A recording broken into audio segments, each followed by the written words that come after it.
I had just left the hospital after undergoing a dilation and curettage procedure for uterine fibroids. On the bus, I happened to encounter a woman who was crying and claiming she had menstrual cramps and a terrible stomachache, asking me to give up my seat. But I refused. I never expected the woman to be the famous internet influencer Bella Marsh. While I was completely unprepared, she started a live stream, and the next day, I was violently attacked online and pushed onto the trending searches. Netizens even dug up the record of my procedure at the hospital. With a uterine wall that thin, it's obvious she has had so many failed pregnancies. No wonder she was so shameless and refused to give up her seat. Turns out she's a despicable woman. The so-called righteous netizens harassed me until I fell into depression, and even my boyfriend stepped forward to accuse me of being dirty and said he wanted to break up. Unable to endure the blow, I jumped from the rooftop, while the female influencer gained tens of millions of followers and began live stream selling, earning more money than she could count. Only after my death did I learn that the influencer had been my boyfriend's childhood crush. To boost the popularity of her live stream, she and my boyfriend had deliberately staged the entire scene. When I opened my eyes again, I had returned to the very day Bella asked me to give up my seat. "Hey, my menstrual cramps are really bad. Could you let me sit for a while? I'm sure you understand, right? Please, I'm begging you." The voice beside my ear gradually grew louder. I snapped back to my senses and looked into a pale face. The pain of my body breaking apart still seemed to surge through me, and I could not help but shiver. After staring blankly for several seconds, I finally realized that I had been reborn. I had returned to the very day when the influencer Bella Marsh had coerced me into giving up my seat. I still have 5 stops left. I really can't stand it anymore. My head is spinning, I feel nauseous, and I might throw up. Just let me sit for a while.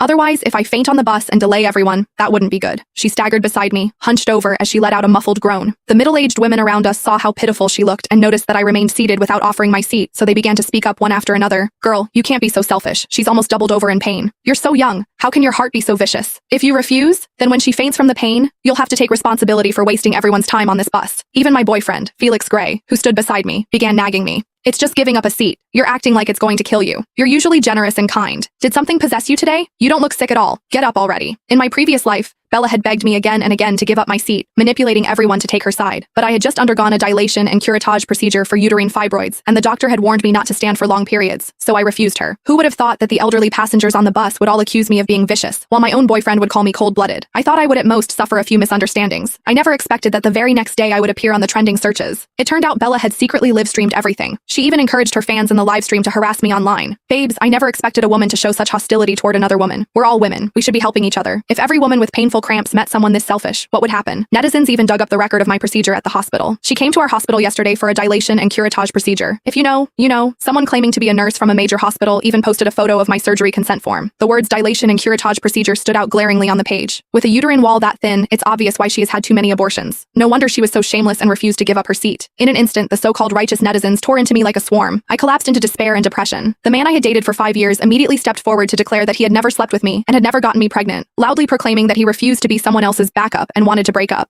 Unable to bear the blow, I jumped from the rooftop, while Bella gained tens of millions of followers and began live stream selling, earning more money than she could count.